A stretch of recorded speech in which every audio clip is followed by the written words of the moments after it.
Hey Freckle family, welcome back for another episode of Freckle TV's Daily Trivia. It's Monday, July 10th. Hope everyone had a great weekend. I'm your Daily Trivia host, Ian Feiner, aka Lord Trivia himself. Freckle Daily Trivia is the only Web3 game where you can answer 5 questions every single day to win incredible prizes from our sponsors. And with different themes and prizes every single week, there's truly something for everyone. This week, we are still in preparation for Season 1. It's coming soon, don't worry. So we're previewing the format for the upcoming season. Mondays is Movie Mondays Trivia, and today's focus will be comedy films. This week, as usual, we're giving away NFTs, laser engravings, Jarritos, soda, fig pins, Diamond Select collectibles, and more. So let's get the day started with question 1. What is the #1 rated comedy movie of all time, according to Rotten Tomatoes? Is it A, Airplane, B, Some Like It Hot, C, Monty Python and the Holy Grail, or D, Borat? This satirical mockumentary follows the misadventures of the fictional character Borat Sagdiyev, played by Sacha Baron Cohen as he travels across America. With its sharp social commentary and fearless comedic style, our answer, D, Borat, has garnered critical acclaim and a dedicated fan base. Its boundary-pushing humor and unfiltered approach have made it a cultural phenomenon and a landmark comedy film. Now moving on to question number 2. Who is the richest comedian in the United States of America? Is it A, Kevin Hart, B, Jerry Seinfeld, C, Chris Rock, or D, Dave Chappelle? Known for his iconic sitcom Seinfeld and his stand-up career that was incredibly successful, he has amassed a considerable fortune over the years. His comedic talent, business ventures, and syndication deals have contributed to his immense wealth. Beyond his stand-up performances, Seinfeld has also ventured into producing and hosting shows like Comedians in Cars Getting Coffee. With his continued success and popularity, our answer, B, Jerry Seinfeld has established himself as one of the most prosperous comedians in the United States. Now let's head to question number 3. Question number 3, sponsored by our friends at Jarritos. I'm out of Jarritos today, so I'll have to go to the bodega to get more. Salud! Tell your mouth to try us, cause we taste super good. Super good, super good, super good. Super good, super good, super good. Super good, super good, super good. Cause we just taste super good. Jarritos! Thanks, Jarritos. Now let's head to the question. How much did Will Ferrell turn down to do a second Elf movie? Is it A, $5 million, B, $29 million, C, $35 million, or D, $100 million? Despite the immense success and popularity of the first Elf film, Ferrell made the decision not to pursue a sequel. The actor felt that revisiting the character and story would not live up to the original charm and impact. While the financial offer was substantial, Ferrell chose to prioritize creative integrity, maintaining the legacy of the beloved comedy holiday movie and leaving it as a standalone film. Will Ferrell allegedly turned down B, $29 million to do a second Elf movie. Now let's head to question number 4. Who starred alongside Gwyneth Paltrow in the 1996 rom-com The Pallbearer? Is it A, Matt Damon, B, Ben Affleck, C, David Schwimmer, or D, Robert Downey Jr.? He is best known for his role as Ross Geller in the popular TV series Friends. In The Pallbearer, our answer, C, David Schwimmer, plays the lead character Tom Thompson, who becomes involved in a complicated romantic situation while trying to fulfill his duties as the pallbearer at a funeral. Gwyneth Paltrow portrays the romantic interest of Schwimmer's character, adding to the comedic and romantic elements of the film. Now, for the final question of the day, question number 5, what is the $350,000 buried under in It's a Mad, Mad, Mad World?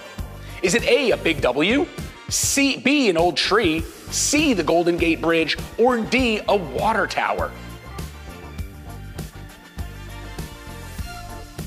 The comedy film, released in 1969, revolves around a group of individuals who learn about a hidden treasure and embark on a wild race to claim it. Our answer, the A, the big W refers to a landmark in the form of a large letter W that serves as a clue to the buried money's location.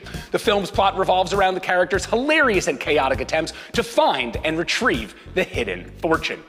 And that concludes today's round of comedy movie trivia. I've been your host, Ian Finer, and thank you so much for playing, and thanks to our sponsors for the week. Make sure you jump on our Discord server, discord.gg/Freckle, to be included in our prize raffles. And we'll see you again tomorrow for a special round of sports trivia. And thanks for playing. Hey, Freckle family, welcome back for another episode of Freckle TV's Daily Trivia. It's Tuesday, July 11th, and I'm your Daily Trivia host, Ian Finer, aka Lord Trivia himself. Freckle Daily Trivia is the only Web3 game where you can answer 5 questions every day to win incredible prizes from our sponsors. And with different themes and prizes every single week, there's truly something for everyone. This week, we are still deep in preparation for Season 1. It's coming very soon, don't worry. Tuesdays is Sports Trivia, and this week we're giving away NFTs, laser engravings, Jarritos, soda, fig pins, diamond set collectibles, and more. So let's get the day started with question 1. This Chicago Cub took time off because of a brutal sneeze. Is it A, Chris Bryant, B, Ernie Banks, C, Sammy Sosa, or D, Ryan Sandberg?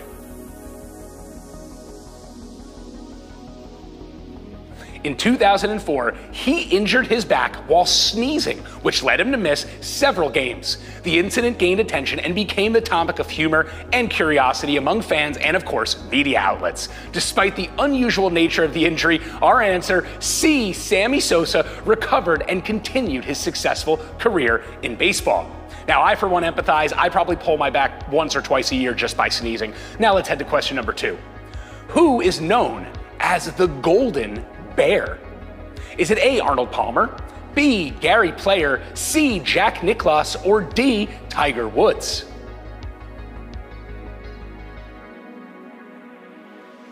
He is widely regarded as one of the greatest golfers in history, with a record 18 major championship victories, including 6 Master titles, 5 PGA championships, and 4 US Open titles, and 3 Open championships. Nicklaus has left an incredible mark on the sport. The nickname the Golden Bear combines our answer C, Jack Nicklaus's dominance on the golf course and his burly physique, which resembles that of a bear. Moving on to question number 3. Question number 3 sponsored by our friends at Happy Dad. Please drink responsibly out there, Freckle family.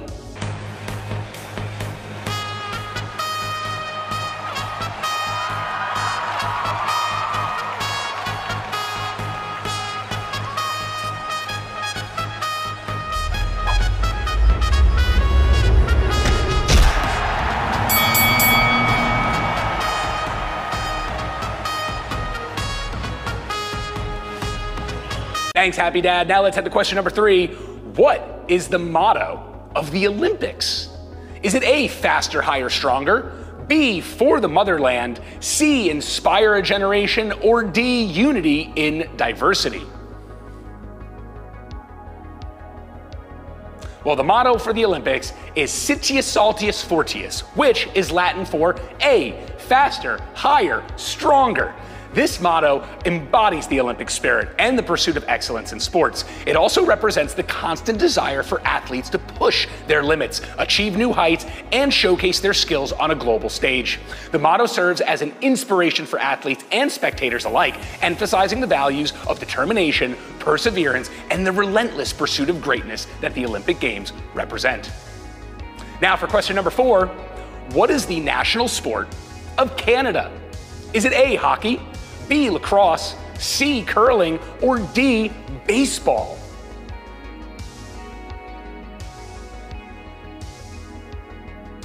It holds a significant cultural and historical importance in Canada, with Indigenous peoples being credited as the originators of the sport.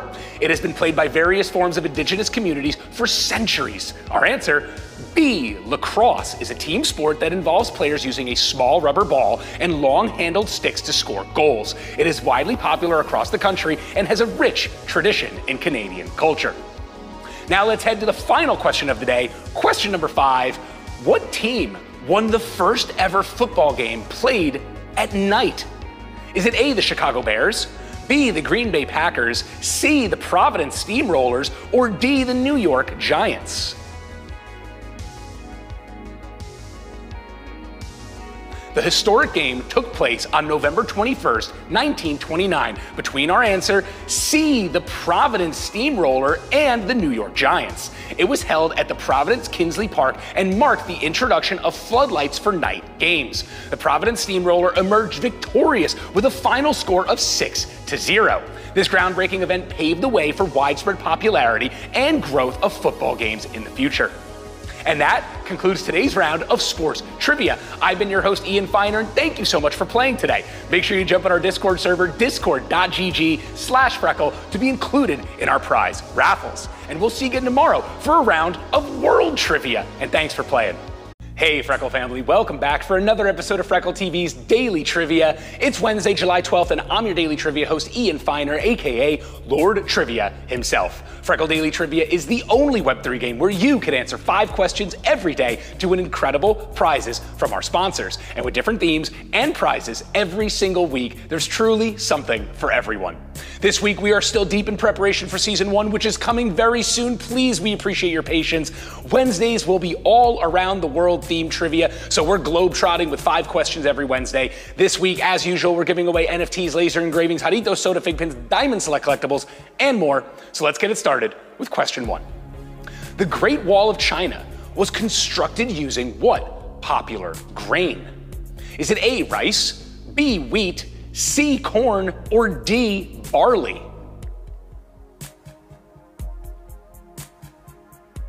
The Great Wall of China was constructed using sticky A, rice mortar as one of the materials. Sticky rice mortar is a type of cement made from cooking mixed rice with lime and sand. It was used to bind bricks and stones together, and it was very strong and resistant to water and earthquakes. Now moving on to question number 2, which country is most prone to earthquakes? Is it A, Japan, B, the United States, C, New Zealand, or D, Italy? Located in the Pacific Ring of Fire, an area known for its seismic activity, it experiences a high frequency of earthquakes. The country sits at the intersection of several tectonic plates, including the Pacific Plate, the Philippine Sea Plate, and the Eurasian Plate, resulting in intense geologic activity.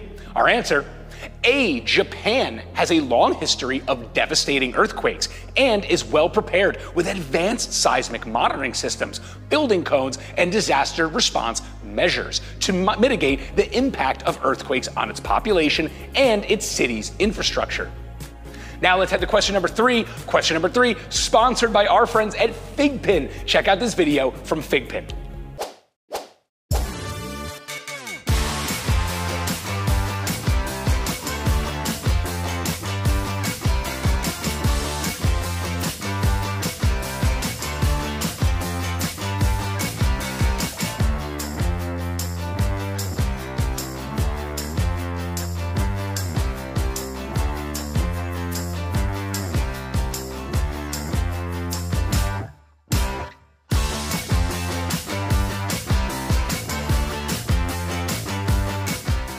Thanks, Figpin. Now let's head to question number 3.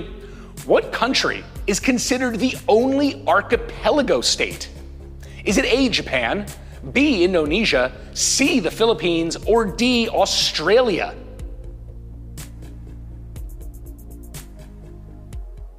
It is located in Southeast Asia and consists of more than 17,000 islands, making it the world's largest archipelago. The country spans a vast maritime territory and is known for its diverse culture, stunning landscapes, and rich biodiversity. Our answer: B, the Indonesian archipelago is spread across the equator and includes major islands such as Sumatra, Java, Borneo, and Sulawesi, and of course, Bali. And there's just so many others that make up the entire archipelago. Now moving on to question number 4, which country is home to the largest salt flats in the world? Is it A, Bolivia, B, Chile, C, Argentina, or D, Peru?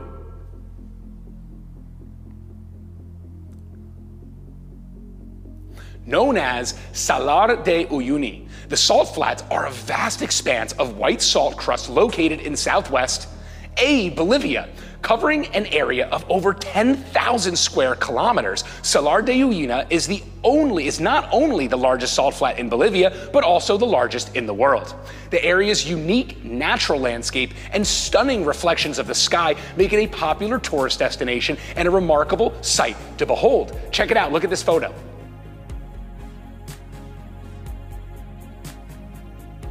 Now on to the final question of the day. Which is the busiest cruise port in the world? Is it A, Miami, B, Singapore, C, Barcelona, or D, Shanghai?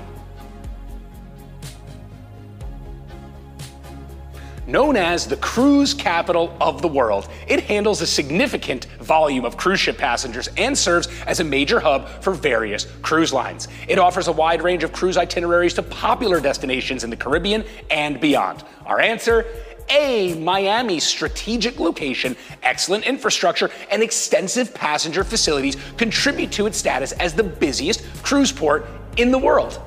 And that concludes today's round of all around the world trivia. I've been your host, Ian Feiner, and thank you so much for playing today. Make sure you jump in our Discord server, discord.gg/Freckle, to be included in our prize raffles. And we'll see you again tomorrow for a round of Freckle University. And thanks for playing.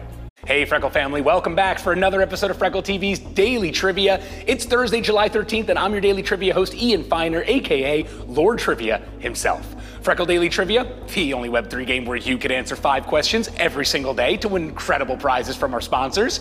Different themes, rotating topics, and prizes every week means there's something for everyone. This week, we're in deep preparation for Season 1. It's coming soon, and we appreciate our Freckle family's patience. Thursdays will be Freckle University with school and academic themed topics. Today's subject? We're going to math class. This week, we're giving away NFTs, laser engravings, Jarrito, soda, fig pins, Diamond Select collectibles, and more. So, let's head back to school with question number 1. Who were the first people to ever use negative numbers? Is it A, the Greeks, B, the Egyptians, C, the Babylonians, or D, the Romans?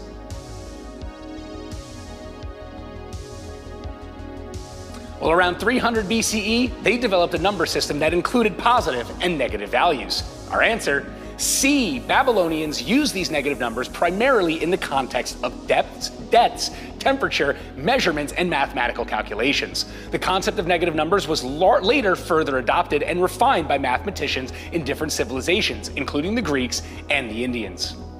Moving on to question number 2, how much would the paper weigh if you printed out the number Googleplex? Is it A, more than the Earth, B, 3 grams, C, a few kilograms, or D, it cannot be measured?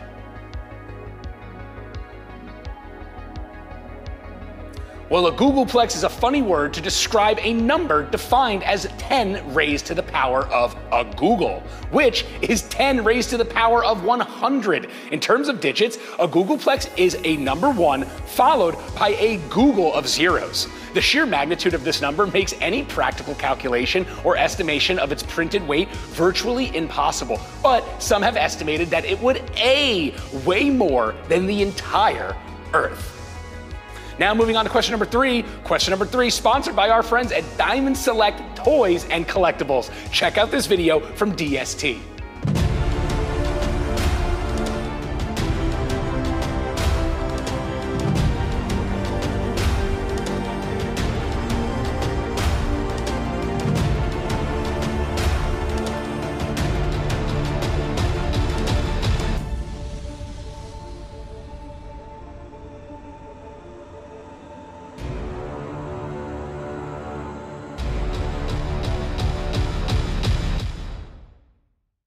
Thanks, Diamond Select. We've got some awesome stuff from DST in the Season 1 prize pool. Now let's head to question number 3. What is the perimeter of a circle called? Is it A, diameter, B, circumference, C, radius, or D, area?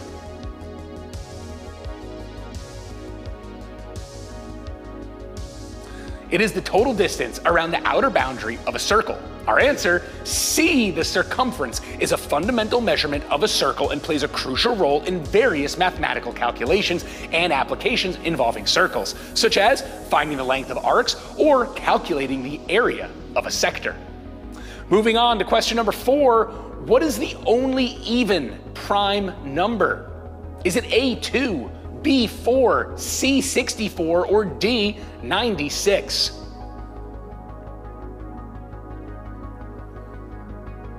While all other even numbers have factors other than 1 in themselves. Our answer, A, the number 2, is the only even number that is divisible by only 1 and itself. It is the smallest prime number and serves as the building block for all other even numbers. Other even numbers greater than 2 are divisible by 2 and therefore not prime. And now for the final question of the day, question number 5. Lemniscate is the shape of what mathematical symbol? Is it A, pi, B, infinity, C, square root, or D, delta?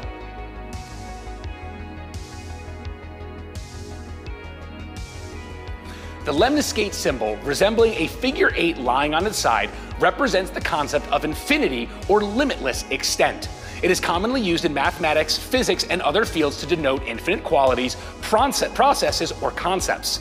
The lemniscate's symmetrical shape and its connection to infinity make it a distinctive and recognizable mathematical symbol as B, the infinity symbol, also known as Freckle forever.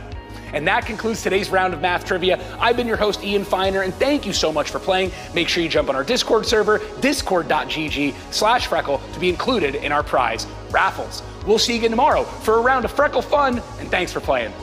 Hey Freckle family, welcome back for another episode of Freckle TV's Daily Trivia, TGIFF. Thank God it's Freckle Friday, July 14th, and I'm your Daily Trivia host, Ian Feiner, aka Lord Trivia himself. Freckle Daily Trivia is the only Web3 game where you can answer 5 questions every day to win incredible prizes from our sponsors. And with different themes and prizes every single week, there is something for everyone. This week, we've been debuting Season 1 Trivia, a preview format, different themes every day. Tell us which one is your favorite. We want to know. Fridays is Freckle Fun, which is general potpourri trivia. And this week, we're giving away NFTs, laser engravings, Jarrito soda fig pins, Diamond Select collectibles, and more. I wonder how fast I could end up saying that. Let's get it started with question number 1. What does a funambulist walk on? Is it A, a tightrope, B, stilts, C, fire, or D, glass shards?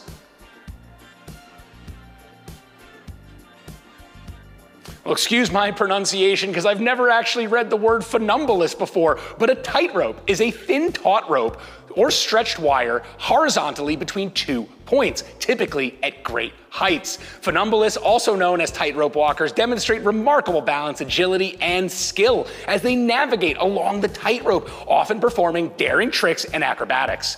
Walking on a tightrope requires intense focus, physical control, and precision to maintain equilibrium and prevent falls.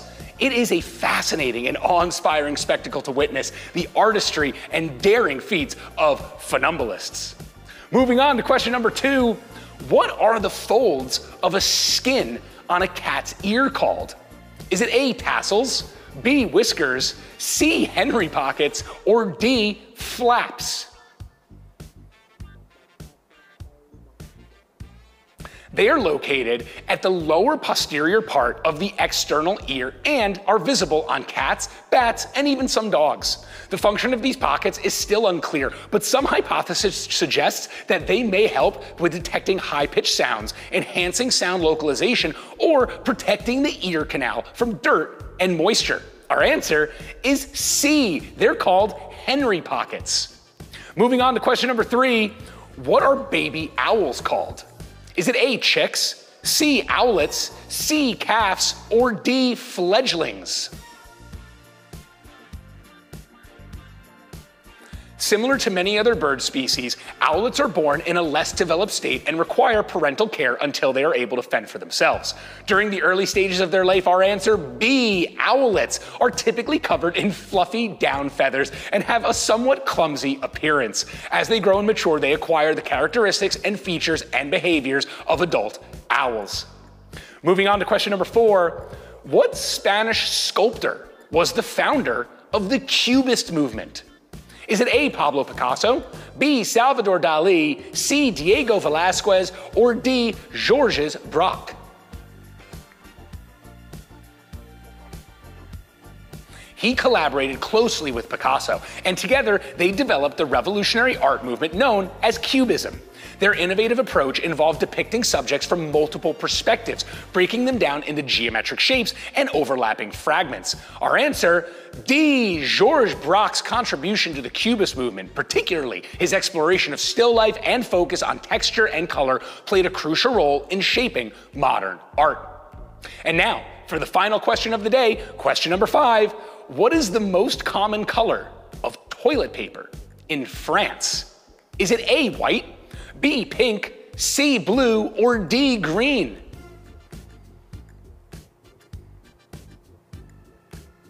White toilet paper is widely used and readily available in households, public restrooms, and commercial establishments throughout the country. However, D, pink, remains the dominant and preferred choice for most of the people in France.